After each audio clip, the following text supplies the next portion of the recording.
Welcome back to Pokemon Episode Summary. Today, I'll be doing Episode 108, the Pokemon Water War. The episode begins with Ash and the gang having arrived at the port of Ascorbia Island. They're debating what to do on the island when Ash suggests that they go and find something to eat, but just then, they see a whole bunch of people running towards something, so they decide to follow, where they are led to a huge crowd of people surrounding a burning warehouse.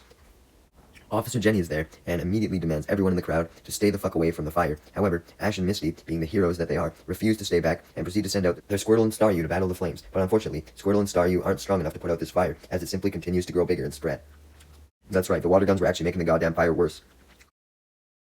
Suddenly, a fire truck arrives with several Pokemon, as a whole bunch of debris starts to fall on Ash and Misty due to the warehouse caving in. Fortunately, though, the fireman's Pokemon immediately rush into the scene and save Ash and Misty before the debris falls on them. These Pokemon, as Ash checked in his Pokedex, were a group of Wartortle, particularly one with a yellow band on its neck. Ash noticed that these Wartortle were a bit darker, indicating that they may have been damaged by multiple fires. With no one else in immediate danger, the fireman then orders all of the Wartortle to put out the fire by blowing a whistle, and they proceed to do so with a whole bunch of coordinated water guns. The fire is successfully put out, allowing everyone to calm down and the crowd to depart. Ash and the gang stay behind, though, to thank the fireman for everything that he did, and the fireman introduces himself as Captain Aiden, the leader of the Wartortle squad. Okay, they weren't actually called the Wartortle squad, but they were called the Wartortle Brigade, okay? Captain Aiden then offers to take Ash and the gang to the fire station so they can see more of the Wartortle in action, and Ash and the gang accept, although Squirtle doesn't look too happy, unbeknownst to Ash and the gang, as it keeps staring at the Wartortle Brigade's leader. Anyways, Ash and the gang do end up going back to the fire station, where Captain Aiden introduces them to the two other squads that were part of the water fighting brigade, being a Blastoise squad and a Squirtle squad. No, not Squirtle squad. He explained that Blastoise were used for large-scale fires, and Squirtle were for tight space rescues, and Team Wartortle was like the best of both worlds, as they were bigger than the Squirtle, but smaller than the Blastoise, so they were used for more general-purpose fires. While Aiden was explaining all this, the Wartortle were currently doing some laps around a track to train, and they had since returned to Aiden and saluted him, after being called to attention by Aiden's whistle. With Aiden once again stating how the Wartortle were the perfect combination between Blastoise's strength and Squirtle's maneuverability. Ash and the gang were immensely impressed at everything the Wartortle were able to do, but Ash then noticed that his Squirtle was still feeling down. Misty suggests that maybe the reason why Squirtle seemed so depressed was because it was disappointed in itself that it couldn't put out the fire, and this is seemingly confirmed as Squirtle whips out his old Squirtle Squad leader glasses and puts them on, indicating that he missed those days when he used to put out a fire. Tracy's confused by why the fuck Squirtle was wearing glasses, leading Ash to explain Squirtle's backstory of how it used to be part of the Squirtle Squad, who saved a whole bunch of people from fires, mentioning the fire all the way back from Squirtle's debut episode.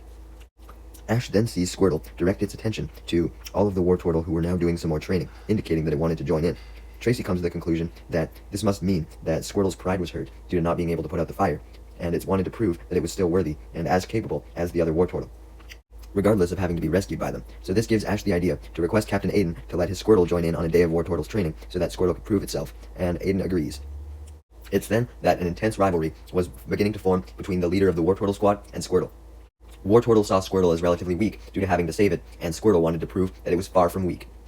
Team Rocket observed both the Squirtle and Wartortle glare at each other, and came to the conclusion that they should try and steal both of them, in addition to Pikachu, proceeding to sneak away from the bushes they were currently hiding in to go work out a plan. Anyways, it was now time for the day of training to begin, with the first exercise being a running exercise along a track. Captain Aiden blew a whistle, and Squirtle and all the Wartortle began running. Squirtle seemed to be relatively even in skill to the Wartortle, as he immediately took the lead, although it was soon overtaken by the lead Wartortle, and they proceeded to switch between first and second place as the race continued on.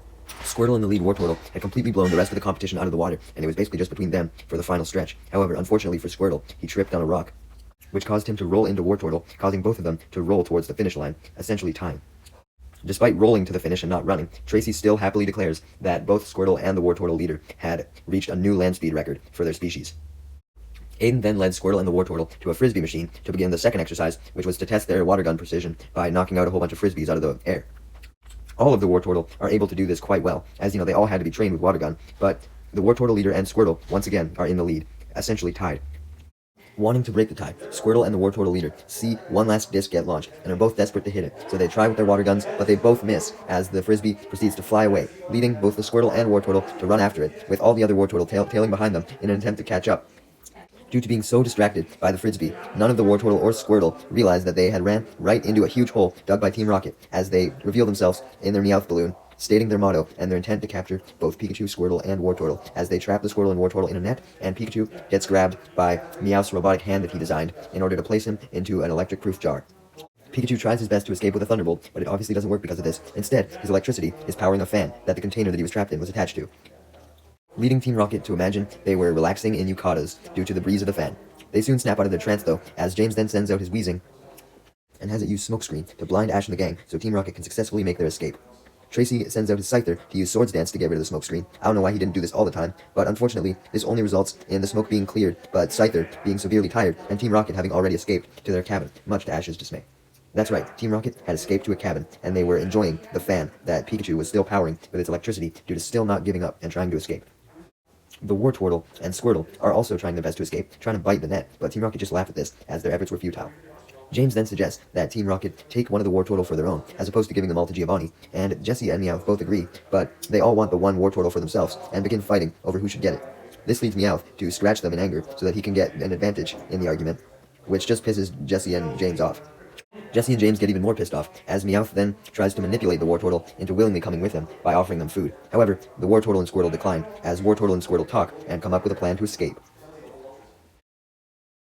Meanwhile, back with Aiden and Ash and the gang, they were all looking for the missing Squirtle and Wartortle by using Tracy's Venonat and its radar vision. This process is interrupted, though, as Aiden gets a call from Officer Jenny, alerting him of a fire in town. Officer Jenny says that the fire was at an apartment complex, and it was getting so big that they needed all hands on deck, but unfortunately, only the Squirtle were available to make it, because the Blastoise were blocked off by a truck that had fallen in the road, likely due to the chaos of the fire. And she noted that although the Squirtle were managing to do something to the fire, they definitely wouldn't be enough to put it out on its own, and it would only grow stronger if Aiden and his Wartortle didn't do anything. Unfortunately, though, Aiden informed Officer Jenny of the situation, being that his Wartortle were fucking gone. But thankfully, Misty gets determined to help out, just like how she did in the beginning of the episode, and offers to go back into town and get past the truck since, she wasn't a huge-ass Blastoise, so she could actually fit, like the Squirtle had, and she would essentially go back into town and have her Staryu put out the fire. Tracy's like, yo, your Staryu alone isn't going to be enough if the whole Squirtle group can't do it, and instructs his Meryl and Scyther to go along to help as well. But he's going to stay behind with Ash and look for the Wartortle with Venonat. Soon after Misty leaves for the burning apartment, Venonat is able to locate Team Rocket's location, and he leads Ash, Tracy, and Aiden to it in Aiden's Jeep. Before they can arrive, though, the Wartortle and Squirtle put their plan into action as they take advantage of Team Rocket being distracted because they were still fighting over them, and proceed to shoot them with a whole bunch of water guns through the net. And these water guns managed to flood the entire cabin, forcing Team Rocket to go flowing out, as the immense water was enough to break down the doors to Team Rocket's cabin. With the doors open, this allowed the Wartortle to escape from the cabin as well, as they walked out still inside the net, essentially doing a little shuffle. It was a long, tiring process, but the Squirtle and Wartortle had gotten out of the cabin still inside the net, stepping on Team Rocket in the process. I'm so impressed with how they did that, damn. However, they weren't fully free yet, as Meowth then got back up and proceeded to try and scratch them. However, this backfired on Meowth, as he ended up just scratching the net, setting Squirtle and Wartortle free, without getting hurt by Meowth's scratch whatsoever, since they used Withdraw to get back into their shells, protecting them. Just then, Ash, Tracy, and Aiden, along with Venonat, show up in the Jeep. As soon as they arrive, Tracy immediately orders Venonat to go in for a tackle, as he goes in, sending Team Rocket back, and allowing Aiden to reunite with his Wartortle, and Ash to reunite with his Pikachu, as he proceeds to take him out of the container that Team Rocket had trapped him in. Team Rocket weren't done yet, though, as they immediately send out their Arbok and Weezing. Before they can do any attacks, though, the Wartortle fire at them with all their water guns, along with Squirtle, and Ash and Pikachu help out with Pikachu's Thunderbolt, sending Team Rocket blasting off. Meanwhile, at the apartment fire, Misty was commanding Staryu and Meryl to help the Squirtle fight the fire, while Scyther was helping break apart any rubble that fell from the building. However, Scyther, along with Staryu and Meryl for that matter, were getting extremely tired out from having to do so much work, and due to Scyther being so tired, he isn't able to block a piece of debris that comes falling straight for Misty, Staryu, and Meryl, and they're about to get crushed, when suddenly, the leader Wartortle and Squirtle show up, revealing that they had left for the apartment fire as soon as they dealt with Team Rocket, and thankfully, they were able to shoot water guns at the debris, deflecting it from landing on Misty, Staryu, and Meryl. Let's go! The other Wartortle in the squad immediately follow, and they all proceed to help out with putting out the fire, along with the Blastoise, who managed to get past the truck that was blocking the way. Of course, they're only able to get past after the Wartortle show up. However, things begin to get inconvenient when it's revealed that a child was still trapped in the burning building, and he was screaming for his life. Thankfully, Squirtle was up to the challenge, and proceeded to put on its Squirtle Squad sunglasses to give it some motivation.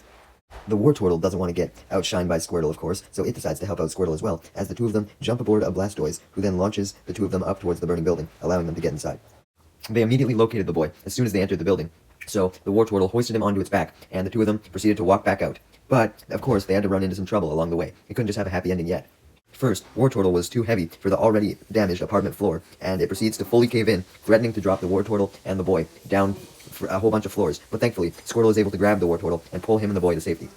Wartortle repays the favor by using Water Gun on a door that almost falls on Squirtle, and thankfully, that was the last of the obstacles they had to endure, as Squirtle, Wartortle, and the boy are able to successfully get out of the building, jumping over a wall of fire to get back to exactly where everyone else was so they could help them put out the fire. Squirtle and Wartortle's water guns were the last bit of push that everyone needed, and the fire was eventually able to be fully extinguished. Yay! The lead Squirtle and Wartortle then give the boy back to his mother, who proceeds to thank only Aiden and Ash and the gang, but Ash is like, yo, it was these Pokemon here that actually saved your son, so maybe thank them as well. As she does, Squirtle and Wartortle shake hands, revealing that their rivalry had pretty much come to an end, and they had grown to fully respect each other. The next day, Ash and the gang depart for the next island, but not before saying goodbye to Aiden and his squad of Wartortle. For some reason, not the squad of Blastoise and Squirtle as well, but anyways, before they go, Aiden gives Ash and the gang one last salute with the Wartortle, just like they did when they first met. And Squirtle and the lead Wartortle shake hands once more, truly signifying that they had immense respect for each other.